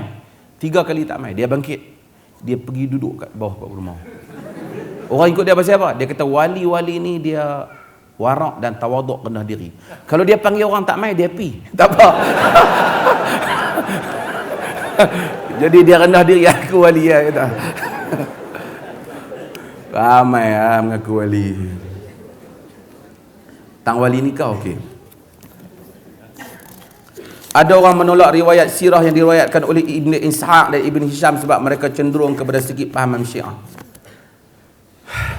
Saya rasa tak apalah pandangan mereka. Berapa orang yang dituduh Syiah? Ada juga dalam Bukhari, saya sebut semalam, Aban bin Taghlib umpamanya, dituduh Syiah. Tapi selagi mana riwayat itu tidak menyokong mazhab, maka kita tak boleh kata. Al-Hakim An-Naisaburi yang menulis kitab Al-Musadrak juga dianggap sebagai Syiah, ada pengaruh Syiah, bukan Syiah Rafidi, pengaruh Syiah, tapi riwayat dia diterima. Sebab mana, selagi mana tidak menyokong aliran yang dia pegang. Ni panjang cerita, kena masuk kelas jarah wa ta'dil di USM saya mengajar. Tentang sanad bacaan Quran, siapa nak dapat sanad bacaan Quran bolehlah. Untuk satu amalan tradisi. Tapi tak kait, jangan kita kata hang tak boleh baca Quran sebab hang tak ada sanad. Kalau buat macam tu, semua orang Islam kebanyakan tak boleh baca Quran. Setengah orang ni dia jual sanad. Saya ni ada sanad. Kita kata nama hang dalam senarai Ibn Hajar, ulama hadis Ibn Hajar, nama hang ada ke? Untuk ditentu siqah, sangat kuat hafalannya. Hadis 40 pun lupa nama ada sanad. Assalamualaikum. Datuk, saya berasal dari Ipoh dan sekarang menetap di Puchong. Jarak ke Ipoh Puchong adalah 230 km. Baru ni saya telah pulang ke kampung saya di Ipoh dan menunaikan solat jamak qasar. Apabila pulang ke Puchong semula, saya telah menunaikan solat jamak takhir di hentian Jalan Duta KL sebelum tiba di Puchong. Soalannya, sah tak solat saya kerana saya hampir sampai ke rumah? Sah. Macam ni, setengah orang dia tak faham. Ni dah cerita banyak kali lah, biasa. Kalau kita pergi, okey, ada orang. Pertama kita duduk di Puchong. Dulu kita orang kampung kita. Kita orang Ipoh. Sekarang kita duduk di Puchong. Kita kalau orang tanya, hang tinggal di mana sekarang? Kita kata saya di Puchong, rumah saya di Puchong. Artinya Ipoh bukan dari rumah kita. Walaupun mak kita di sana. Macam Nabi Nabi pergi ke Mekah, walaupun Nabi asal orang Mekah, dia jamak qasar di Mekah sebab dia dah jadi orang Madinah. So kita balik di sana, kita memang walaupun rumah mak kita membesar di situ, kita boleh jamak qasar. Kemudian kita dalam perjalanan, katakanlah kita sampai kat jalan, tadi dia sampai dekat apa? Jalan tu tahu buka dua. Dia semayang Zuhur 2 rakaat dan kemudian dia semayang Asar 2 rakaat. Buka 3 dia sampai rumah. Sekali Asar masuk, adakah dia semayang Asar balik? Tak perlu. Kerana dia dah semayang dah. Dia dah solat. Tadi dia dapat lesen tu, iaitu lesen dia sebagai musafir. Katakanlah dia dalam perjalanan sampai dekat hujan lebat, nak berhenti tak boleh. Pukul 5 dia sampai di rumah dia. Zuhur dia tak semayang lagi. Jadi dia terus sampai rumah dia dengan keadaan dia tak semayang di jalan tadi.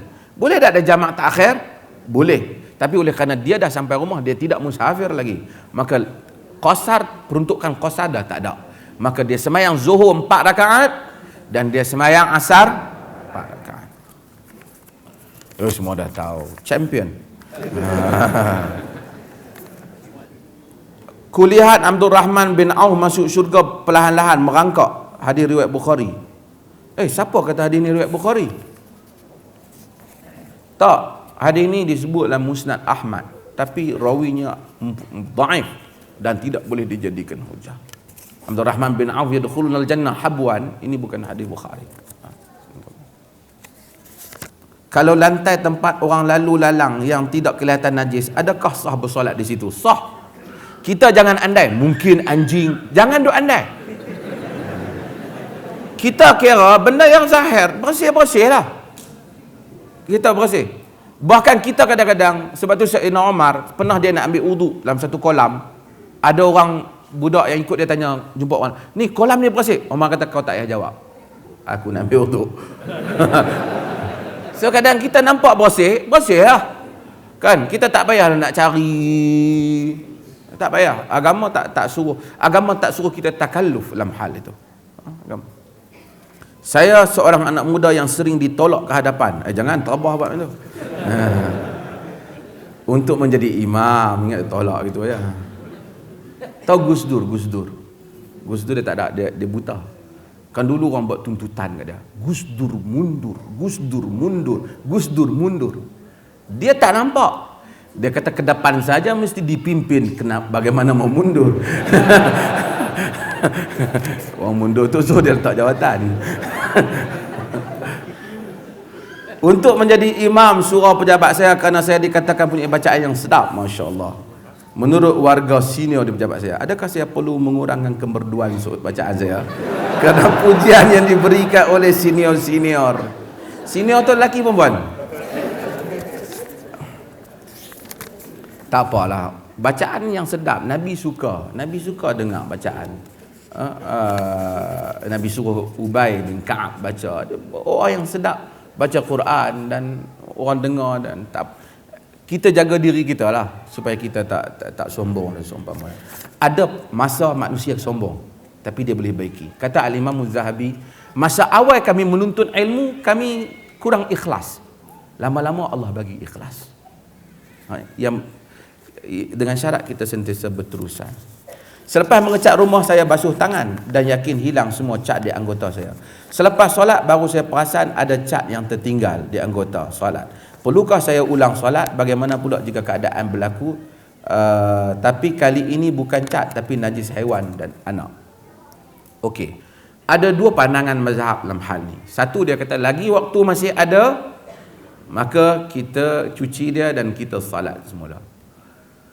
Qaul yang satu lagi kata, kalau kita memang confirm masa tu kita tak nampak, so kita semayang, dan semayang dah tamat. Bila dah tamat, kira kita selesai, kita telah buat. Macam dengan, kerana ada sahabat yang semayang kiblat salah dan Nabi tak suruh dia ulangi salat, kemudian kita macam ni, katakanlah kita najis tadi. Lepas kita semayang, lepas tu kita jalan-jalan tengok ada najis. Lepas semayang dah. banyak andaian, mungkin kita pijak kemudian, mungkin terkena kemudian. Kita jangan main dalam kepala kita, tapi kita make sure lah kalau kita lebih kurang cuci, kita make sure kita cuci memang bersih. Dan ada kala kita tak boleh hilangkan cat tu. Kalau kita tenyih juga memang luka. Kita boleh solat dalam keadaan macam tu. Ha? Cuma kalau saya tanya ihtiyatan, memang kalau kita rasa tadi kita memang kalut, tak teliti dalam tengok tangan kita, kemudian kita terus mayang, nampak jelas ada cat, takut kita dihisap di atas tak telitinya kita, maka kita waktu masih ada, bolehlah kalau kita nak untuk jaga hal tu, kita salat lagi satu. Tapi kalau kita dah teliti, tadi memang kita cek, memang tak ada, tiba-tiba dah macam mana duduk nampak pula. Dan kita kena andaikan, mungkin kita cat tadi pukul 8 pagi, lepas tu kita tak nampak pun, 3 hari kemudian nampak. Kalau kita kata wajib qada semua, jenuh dia nak qada apa? 3 hari kemudian duduk malam-malam tengok, apa benda ni? Cat. Dan kita tahu kita tak berurusan dengan cat melainkan hari itu ya. So bila dah sempurna, selesai. Apapun bila benda dalam ibadah, ambil kaedah. Bila dah selesai dan kita yakin dah habis betul, habis. Kita tak payah ulang benda yang kita yakin dah siap. Minta penjelasan tentang takrifan pergaulan bebas antara lelaki dan perempuan yang dilarang dan konteks masyarakat zaman kini. Batasan-batasan pergaulan yang perlu dipatuhi anak muda. Ini panjang sikit ceritanya. Cuma ada orang yang hulu, ada orang yang berlebihan. Ada batas antara lelaki dan perempuan, of course. Tapi tak juga sampai macam saya sebut baru ni. Saya ada seorang daripada imam daripada Saudi. Dia datang jadi imam di Malaysia dan dia ziarah saya. Saya kata kat dia kata dia mengajar universiti, dia ada doktorate. Saya kata dia mengajar universiti, dia kata dia juga mengajar ada budak perempuan. Saya kata bagus sekarang Arab Saudi, saya tengok ada perkembangan, orang perempuan juga boleh belajar. Sebelum ni kadang-kadang ada negara orang perempuan dia tak bagi belajar, macam Afghanistan. Tapi kemudian bila tak belajar, doktor tak ada, doktor perempuan. Bila nak lahir anak, mereka tak bagi doktor lelaki untuk jadi bidan. Ramai di Afghanistan wanita yang mati melahirkan anak kerana dia kata tak boleh hukum syarak. Kalau tak boleh, kalau kau itu mazhab kau sangat, kau bagilah perempuan belajar. Perempuan belajar dia tak bagi. Sebab tu negara-negara yang seperti ni, Pakistan, Afghanistan, masalah dalam hal ni. Saya kata Saudi dah bagus, sekarang dah bagi perempuan pergi ke sekolah, pergi college dan semua. Kau pun dah boleh mengajar. Tapi dia kata aku tak mengajar terus. Habis kau mengajar melalui telefon. Jadi dia pasal apa? Masuk jalan kelas. Mana boleh dia kata kita berhadapan dengan perempuan. Saya kata pada zaman Nabi, lelaki dengan perempuan satu majlis. Sehingga perempuan kata ghalaba alaina rijal. Wahai Rasulullah, lelaki dah melebihi kami. Tolonglah buat kelas lain asing kat kami. Nak tanya apa asyik dia orang je kongka majlis. Nabi buat kelas asing untuk mereka, tapi asalnya mereka sekali. Mereka boleh wahabat nafsah oleh Nabi. Perempuan boleh bangun lagi lah majlis, offer diri kat Nabi. Wahai Rasulullah, kawinilah aku. Kita ada, tapi Nabi juga jaga batasan. Kan? Maksudnya, ada orang yang sampai tak boleh langsung. Kalau nak cakap dengan perempuan, kena tulis surat. Kalau macam tu zaman sekarang senang, SMS kan. Jadi, tak ada. Sahabat tanya, bantah. Sahabat boleh cerita, seorang perempuan datang, wa kana imra'atan hasanah, dia seorang perempuan yang cantik, aku lihat merah di pipinya. Mereka sifatkan. Tapi mereka ada batasan. Bukan duk boleh pegang perempuan tak tahu Allah. Tapi saya ingat Malaysia dah lebih normal, lebih sunnah di sudut tu. Yang bagi yang beragama ni lah, daripada yang beragama di Teluk. Sampai perempuan tak boleh langsung, bercakap pun tak boleh dengan lelaki. Kita tahulah majlis Nabi Rubai binti Muawiz. Dia datang, majlis dia hidang makan untuk bila Nabi datang. Mereka pengantin perempuan menghidangkan makan untuk pengantin lelaki. Rasulullah mendengar orang Ansar pergi ke majlis perkahwinan orang Ansar, sunyi. Nabi kata, ya Aisyah, Kata, kamu tak ada nyanyian ke? Inna hadzal hayy minal ansar yu'jibuhumul lahu. Orang Ansar di lorong ni, di kawasan ni, mereka ni suka hiburan, tak ada nyanyian. Nabi komplain kerana mereka tak menyanyi pada hari perkahwinan. Pasal hari perkahwinan mesti happy lah. Jangan hari perkahwinan sedih, hari raya sedih, hari kahwin, hari orang mati bubuh duit lan sampul, syok dapat duit. Saya pelajar universiti di Ibu Negara. Satu ketika selesai saya sembahyang asar dan tersalah kiblat, terbalik. Ketika itu saya menunggu KTM. Saya takut terlepas tersebut. Adakah saya perlu untuk mengulangi solat semula? Tak perlu. Kalau dia dah ijtihad, dia dah yakin itu saja, maka habis. Kerana dalam hadis Nabi ada sahabat sembahyang kau ni dan ada sembahyang berdasarkan ijtihad. Nabi tak suruh mereka ulang. Dan kita tahu bila turun ayat Quran, mereka ubah kiblat kan, mereka tak ulang juga pada rakaat yang awal yang mereka solat. Agama Allah Ta'ala bukan nak hukum kita, tapi dia nak tengok apa yang kita buat hasil daripada arahan dia. Bila kita dah, hatta kadang-kadang kita tak perlu, ada orang naik kapal terbang, ada orang kata naik kapal terbang nak menghadap kiblat kat mana. Kalau dia boleh agak kiblat tak apa, kalau tak boleh kita solat. Bukan sebab tu fawallu wujuhakum syatral masjidil haram, hadapkan muka kamu ke arah Masjidil Haram, bukan exactly Masjidil Haram. Kita tak perlu untuk dapatkan kiblat yang sah kena dapatkan cop pejabat agama disahkan kiblat, tak perlu.